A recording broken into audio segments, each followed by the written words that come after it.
Ganyan ang ang bunga, ang daming bunga ng namin ng orange. Ng lemon, pero kinakain din ng mga ibon. Akala ko ang ibon ay hindi kakain ng mga lemon. Napakaasim. Yun ang neighborhood ko, guys. Kami wala pa kaming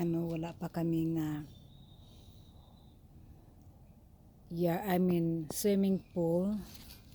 Maliit lang yung backyard namin. Yan yung yung lemon. Nandoon yung orange juice. Yan ang mga neighborhood namin dito.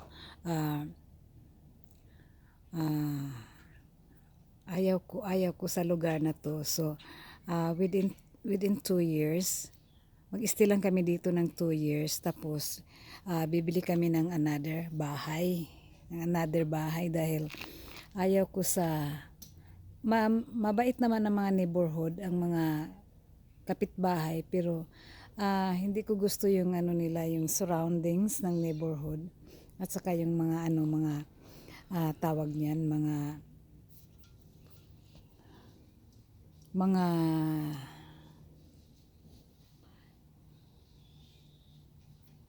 kasi yung mga nila, nilalagay lang nilalagay lang nila yung mga garbage nila, pinaglagay lang doon sa gilid ng kalsada. Ayaw ko ng ganun.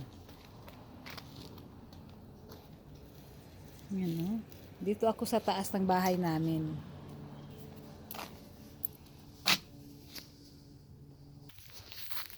Okay.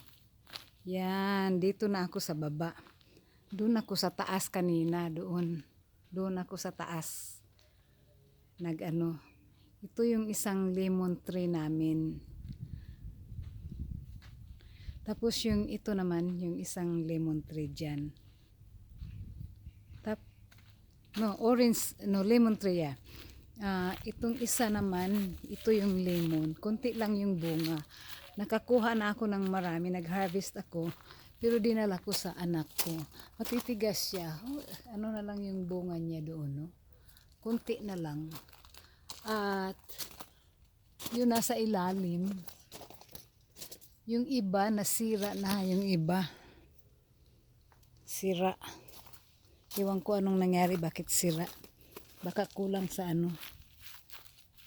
Ayan, maraming bunga ng lemon.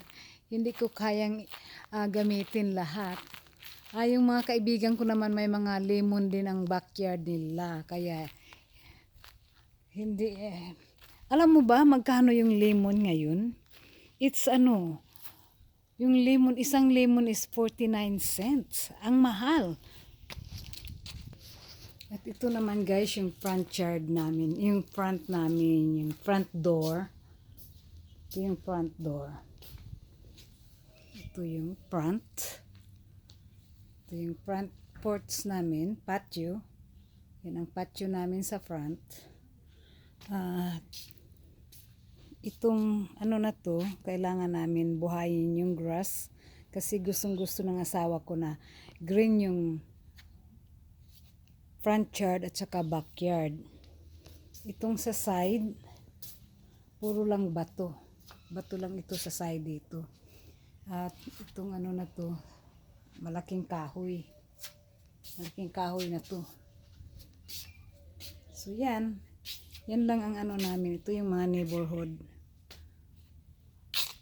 Narurumihan ako tingnan yung neighborhood. Dahil hindi nila inalagaan yung yards nila. Ganun yan. Ganun lang. Maganda sana yan lalagyan ng ng Christmas light. Itong tree dito.